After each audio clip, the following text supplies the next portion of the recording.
रत्नागिरी जिल्ह्यातील मजगाव येथील डॉक्टर अब्दुल्ला अब्दुल मजीद इब्जी यांनी छत्रपती संभाजीनगर येथील MGM वैद्यकीय महाविद्यालयातून MDचे शिक्षण पूर्ण केले। MGM महाविद्यालयाने सर्व उत्तीर्ण विद्यार्थ्यांना समारंभपूर्वक पदव्या प्रदान केल्या।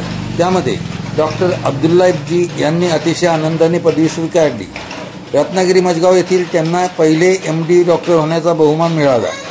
अब्दुल्ला इब्जी हे सामान्य कुटुंबातील असून आपल्या मेहनतीने आई कैसर बेगम, वडील अब्दुल मजीद यांच्या आशीर्वादाने तसेच त्यांच्या प्रेरणेने आपल्या आत्या सेवानिवृत्त शिक्षिका फरीदा हकीम यांच्या उत्तेजनाने चुलते एजाज इब्जी, शरीफ इब्जी, आजोबा दाऊद हमदुले, मामा अकील हमदुले, रियाज हमदुले यांच्या मार्गदर्शनाखाली मनपूर्वक अभ्यास करून हे स्थान पटकावले आहे।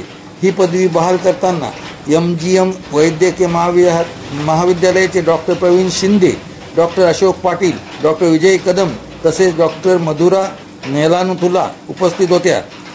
घरी पूर्वीपासूनच शैक्षणिक वातावरण असल्याने त्यांच्या अभ्यासात रुची वाढत गेली। आता डॉक्टर अब्दुल्ला हे MD मेडिसिन या पदवीवरच न थांबता पुढे DM गॅस्ट्रो शिक्षणासाठी त्यांनी केरळ येथील मलबार वैद्यकीय महाविद्यालयात नुकताच प्रवेश घेतला आहे। उच्च शिक्षण घेऊन रत्नागिरी येथील रुग्णांची सेवा करण्याचा त्यांचा मानस आहे।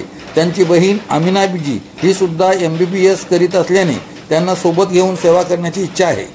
त्यांच्या पदवीप्रदान सोहळ्यासाठी आई वडील नातेवाईक उपस्थित होते। नातेवाईकांनी, मित्रमंडळींनी, चाहत्यांनी, मजगाव येथील शिक्षणप्रेमी सरपंच फैयाज मुकादम, मुरादपूर चिपळूण आणि मजगाव येथील ग्रामस्थांनी त्यांचे अभिनंदन करून त्यांना पुढील कार्यासाठी भरघोस शुभेच्छा दिल्या। कोकण समाचार न्यूज चॅनल, जमालुद्दीन बंदरकर।